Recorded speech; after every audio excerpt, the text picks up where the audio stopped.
Some of us knew that there wasn't any evidence, or certainly enough evidence, of weapons of mass destruction before the Iraq War. That would be me, for example. But others claimed that it was, quote, a slam dunk.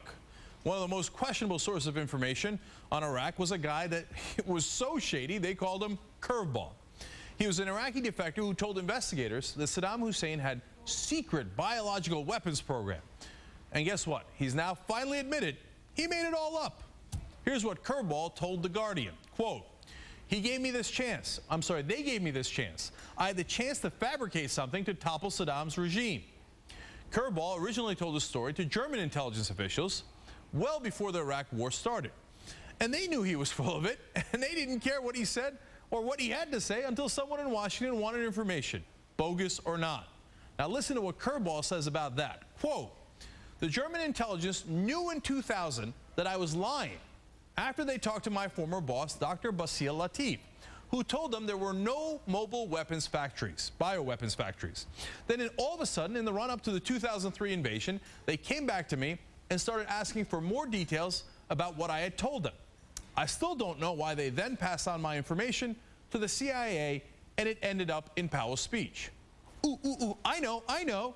It's because they needed manufactured evidence right before the war. That wasn't hard to figure out.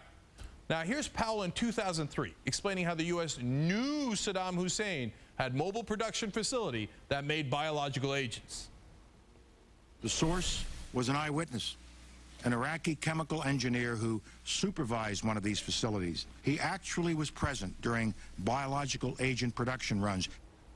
Oops, that would be Curveball. Now, here's what Powell said this week after Curveball's admission. Quote, the question should be put to the CIA and the Defense Intelligence Agency as to why this wasn't known before the false information was put into the NIE sent to Congress, the President's State of the Union address, and my February 5th presentation to the UN. Now, that's a great question. An even better question is, who knew Curveball was lying and who didn't? To help me answer that important question, we're going to talk to a man who was there, retired Army Colonel Larry Wilkerson. He served as the Chief of Staff to the Secretary of State, Colin Powell. Colonel Wilkerson, I want to start with this. Look, everybody wants to know. Did Colin Powell know or did he not know when he made that presentation that there was questionable evidence in there?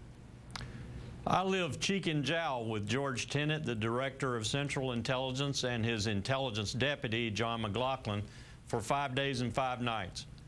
I never heard a single word of doubt expressed about what we were told were 4 separate sources independently corroborating one another that proved the existence of mobile biological labs, one of which was an Iraqi chemical engineer who had actually worked in the labs and had seen an accident occur that killed some 12 people, confirming that the ingredients in the labs were lethal.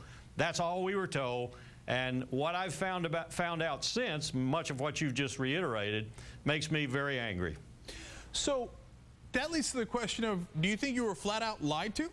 I cannot come to any other conclusion, especially when I have discovered that no U.S. personnel were present when Curveball was interrogated by the BND, the German intelligence service, that we accepted that we even had a head of European division for the CIA, Tyler Drumheller, who at the last minute during Powell's preparation, during my preparation of the Secretary, had told both Tenet and McLaughlin that Curveball might not be reliable. That information was never relayed to the Secretary of State or to me. I have some serious doubts about it now. I think there was some manipulation of this material, and there was some outright lying. So who do you think lied to you? That's an interesting question. We also had 2 of the very most integral to this intelligence picture people from WINPAC, from CIA's bowels, if you will, who knew all about weapons of mass destruction, not just in Iraq but elsewhere. We had 2 of those people with us. I've since learned that one of those people may have been talking directly to the Vice President's office, to Dick Cheney's office. So he was working for 2 masters. These people were very convincing. They were, after all, the experts. They were, after all, the people whom Dr. Rice and Rich Armitage and Colin Powell and others pestered to get the right answers out of it, meeting after meeting after meeting at Langley. And these people gave the information, some of which you've reiterated here tonight. So who was lying? Who was lying in this whole process, or who was caught up in a colossal groupthink? There's got to be some duplicity, though. There's got to be some not telling of the complete truth there, because the Secretary of State was not told the complete truth, and this was one of the instances where he was not.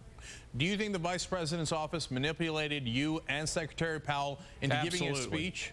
Absolutely. And knowing that Colin Powell had the credibility, knowing that Colin Powell was the most resistant to the war inside the administration, if he makes a case for them, they gain that credibility, and then they set Powell up to take the fall. You think that's what happened? Before I went to Langley, I got my team together, and one of the things we talked about was Adlai Stevenson's speech at the UN during the Cuban Missile Crisis. One of my team said, well, why is Powell doing this? Adlai Stevenson was the U.S. ambassador to the UN. Why isn't he doing that? And I looked at him and I said, you asked me that question? The only member of this administration with any credibility is Colin Powell. He's got poll ratings like Mother Teresa. They're using him. Wow. One last question for you. Knowing what you know now about curveball and other evidence, would you have said we should not go to war in Iraq? That's a different question altogether. I will say this. I believe had curveball not even existed, had we not had the intelligence picture we had, we still would have gone to war with Iraq, because George W. Bush and Dick Cheney were absolutely intent to do so.